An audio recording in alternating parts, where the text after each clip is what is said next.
Alright, so no introduction, no outro for this channel, so this video. But I rarely say it. I've been saying it this past whole month, but if you want to, nobody's forcing you, nobody's making you do crazy ass stuff. But just share, subscribe, and comment if you want to. Subscribe if you want. Like the video if you want for the algorithm, just in case. But anyways, I know this, before we even get to this Ubisoft one, I've been hearing about Saturday Sunday. I heard this way back in April and May too, a while back. This is the thing, like, I wasn't like a super hardcore fan of Assassin's Creed. I liked it, but I didn't have no hatred or animosity towards it, but I wasn't like a hardcore, like, diehard fan of just a straight up simp fan for the game series, either franchise series as well. Like, I remember for 2009, 2012 when it was first a thing. That's when I was going to community college at the time, my god. I was a decently alright fan with it, but I didn't love it as much as all the whole entire Grand Theft Auto series, the older, original Star Wars before Disney effed it all up, with all the wokeism crap. That version of Star Wars that George Lucas used to own. And of course other shit like Dragon Ball Z and Pokemon and all that. I didn't love it as much as that, or Crash Bandicoot or Spyro. I'm sorry, I just didn't love Assassin's Creed that much. It was just an average good game for me. It wasn't the worst, it wasn't the greatest of all time, the GOAT, like some people are. I know some people are divided with that stuff, but it is what it is. And trust and believe, I know this one has been blowing up like a mother effer on the internet, big time now. You know, for the past like 5 years, it was 2018 and 2019, so like, not even 5 years, past 6, 7 years even. I said nothing but good things about Jimmy Donaldson, aka mainly Mr. Beast's friend. This guy right here. I've always said a shit ton of super ultra nice, ultra sweet, like sincere things about the dude. Never had a dirty thing he ever said in his closet, but until I gotta give credit to my dudes, like Phil DeFranco's show and I've been preaching on that, and then they showed it.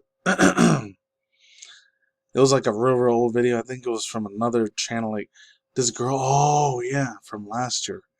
This girl named something Pasmino, Gloria Pasmino, something Pasmino. She ended up finding an unlisted leaf thing when he kept saying N-word, N-word, N-word the whole time. He said retarded like twice. But this was around the time from like, even when I was a kid. Early mid-2000s kid, mid-late 2000s teenager, and early 2010s. Back in my early mid-late 20s at the time. My college university days. It was okay to have hardcore, edgy, super hardcore, offensive ass humor. Hell, I used to laugh at that shit all the freaking time. And this dude's a little younger than I am. I think he's like, what, 25, 26 or something? He used to laugh all that shit too. He kept saying retarded 2, 3 times on channels. And then I'm not going to give shout outs to the chick Pasmino because I think last year there was a whole bunch of drama. I didn't talk about it, but I think she got upset because Mr. Beast and she didn't win the Mr. Beast competition thing last year or the year before. And then it's the reason she exposed an unlisted video of the dude things. I'll see if I remember to leave the links box below if I can. But that's a whole other separate thing. This one, we're talking about this. I'm sorry, but not the Legacy of Kain thing. This might be a whole other separate video. And some people are going to think it's badass. It was alright. It was mediocre to me. It was like a Dark Souls, Bloodborne, Elden Ring for its time, the late 90s, early 2000s. Something I never got big into. This one bored the hell out of me. I'm sorry it did. I know some people are going to love this one too. Some people might hate it. So without further ado, play some old school low rider music in the background. And try to keep it low, because I have been reading the freaking comment section. So, oh, it's too loud. So, hopefully it's not that loud. It says, Ubisoft attempted to address historical authenticity issues. Assassin's Creed made the whole situation worse. From Wes Felton, PC Gamer. I haven't read anything for PC Gamer since like February or March. Anyways, let's truly begin. Let's really jump in. This comes from Wes Felton. I'm only going to read like 3 or 4 paragraphs. I'm not reading all 8 of them. So it says, the team began the upcoming Assassin's Creed Shadows set in feudal Japan, published in a statement on Thursday, addressing, quote, to esteemed Japanese community, responding to some of the criticisms, including yours and Japanese other players, though the message is perpetually, one of those 2 words, directed at Japanese players, it only serves as an emboldened criticism for a reactionary contingency of the Western players shouting about the notion, oh god, that shit, DIESG shit. Diversity, equality, inclusivity, yada yada yada, all that crap. I couldn't find nothing from the Exterior Sports Kita about that one either, by the way. Whole other separate video for a whole other time. And people were getting thousands of millions of views. I could have got thousands of millions of views on that, but I didn't feel like covering that thing. But maybe in the future I might. I don't know. And some people just do this for money and clout anyways when they cover stuff like this. It is what it is. But let's move on. I'm talking about Assassin's Creed, the Yasuke thing. Oh, man. Woo! I didn't talk about the first time because that has a lot to do with the race ethnicity shit. And I stay the fuck away from it as much as I can when it comes to like stuff like science, religion, politics, any of those type of things. Sometimes even music. If it's a super divisionary, divisive, super angry, rage bait shit, I stayed the fuck away from those things, even though I will get a fuck ton of views on them. But it's not good for the spiritual and mental health either. But let's move on. I'll get to that in thoughts, views, and speculations. Our ruining games. In this case, is the target Yasuke, a black historical figure who serves as one of the shadows for two playable characters. Ubisoft's message states that the developer team dedicated to quote, this is everything that they say here in the bottom. You can read that below. Ensuring an immersive, respectable representation of feudal Japan, even though the Assassin's Creed games are not factual representation of history or historical characters. Someone else is saying this. My Italian history is spotty, but I don't think real life Leonardo da Vinci has actually built a flying machine capable of sending assassins soaring over the rooftops of Venice. Alright. Then, side note real quick, I did watch this actual Asian Japanese man. He was way angry as hell about this, man. It literally just Ubisoft, all the people over there in Toronto, Canada, or California, they spat in this man's face big time. He went off on these dudes. If I remember to leave the link down below now. Wee, bro. Oh my god. He blew a fuse on that thing. And he's rightfully so, too. That's like putting some sort of Hispanic Latinos, like people that were like indigenous Native American Hispanic Latinos, dark brown skin people like mine from way back in the day. If they put us somewhere in like, I don't know, like the Czech Republic or fucking what else? Austria. It wouldn't make sense. Like, oh, we were people that were assassins in Austria or something like that, or Australia. That'd be insane. That'd be crazy fucking talk. It wouldn't make any sense at all. As an example. And let's move on. Reaction unfolded on Tuesday speaks to the message of the situation has some of the kernels of truth. Many have seen the letter of Ubisoft feeding the trolls. Oof. I hope not, but they might have. My following is compliments largely stemmed by the white Western players. Yeah, some white Caucasian American players. I don't know shit about it, but what the fuck ever. Let's move on.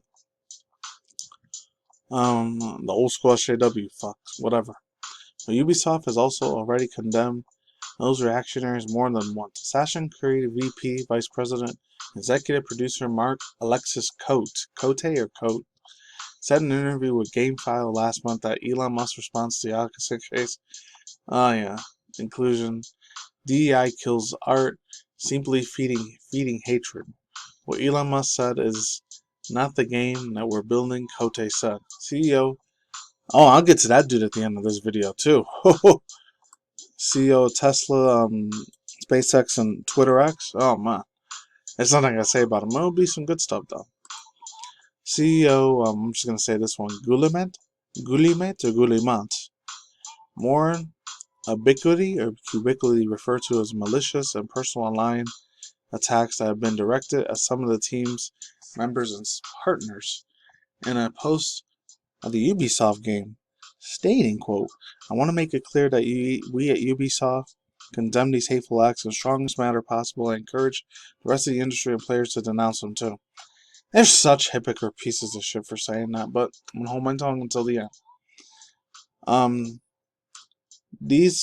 Those are from Ubisoft statements, make one of them once again defending Yasuke's inclusion seem wholly unnecessary. But many of the company felt pressured to respond after a Japanese senator, one of the exactly two members, infringed This whole liberal political crap. Right-wing party tweeted out about the game and the cultural appropriations. All this other stuff. It's true that some of the Japanese players have raised some criticism of what little we've seen in Assassin's Creed Shadows. I should say that instead of just saying Shadows. That have nothing to do with Yasuke's presence. They were there to use as a rifle infantry reenactment group flag concept art. Tatami, hopefully I'm saying it right, tatami mats being square rather than rectangular, and debut cinematic and torii gates seemingly being placed at the entrance of the village gameplay walkthroughs. Though I don't want to put too much stock into the Reddit threads, people might have rushed to the judgment on this one. It was what it was. Anyways, thoughts, views, and opinion speculations for real now. They screwed the pooch on this one, man. They screwed it immediately. However, that doggy butthole is really, really bad. Because,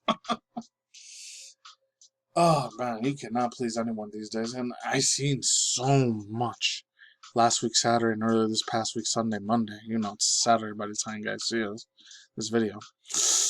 I've been keeping up on this thing, and it's extremely fucking sad. Shout out to my girl, Altior. She talked about it a lot more. I'll see the link to the description box down below. She's actually African American, so she could speak on that level of that stuff too. And this just makes people like a lot more hardcore racist and bigoted over there. Freaking Ubisoft to do the tokenism shit of African American black people that they were. None of them fought in a freaking war. It was a Japanese Asian dude that freaking fought this shit, not a black dude that did this. And I'm not even outraged by it, because unfortunately I have no Asian blood in me, but you were to see me IRL without my glasses, my shades, whenever I do my reaction videos, you probably think maybe they're Samoan, Filipino, or Hawaiian. That's what some people at IRL. And when I talk to some people out here, especially since I'm in one of those diverse cities out here in Vegas, but there's certain areas, especially in the little areas in tiny towns like Laughlin or Sparks or Mesquite, it's still dominantly mainly white, and maybe like one or two blacks or one or two Hispanic Latinos that live over there in those areas. In those super, super tiny little areas at Laughlin and Mesquite. Like when I went to Laughlin last year, even though granted it's a second strip area over there, but it's mainly a lot of like, no offense to Caucasian white people, but yeah, or even blacks. There was mainly a lot of black people and white people. There weren't that many Hispanic Latinos that lived out there in Laughlin. But anyways, compared to in this bigger ass area city of almost 7 million people, it's crazy. It was 5 million before, now it's 7 million. It's crazy how that shot up that fast. But let's go back to this. Oof. It is like a war zone, literally civil war zone on the internet streets when it came to this thing, man. My thoughts, using pure thoughts, using opinions on this. The people over there, that all these people that are like, oh, you just want to get into politics, like the typical IGN. Why do you think Kotaku Australia last month shut down completely? Kotaku Australia is completely dead in the water. All these people that work for IGN and GameSpot, they got to get the fuck out of the water too. And they really got to get the hell out of video game journalists. Are just nowadays are just talking pieces like old ancient dinosaur shitty political bullshit like CNN, Fox, NBC, ABC, CNN, and freaking what else? NBC and like Newsmax and all that shit. It's fucking sad. That's what it's become. That's all I can say for now. I'm out of here. And one other thing I'll say about this. Oh man, Mr. Beast Allison might probably get a good lawyer, man. Get a good ass lawyer, get a good ass attorney. You got like billions of dollars to protect yourself. That's all I can say for now. Man. Peace out. Let's talk about late night. Take it easy. I'm out. Talk to you guys soon. I'm out of here. Stay extra cautious.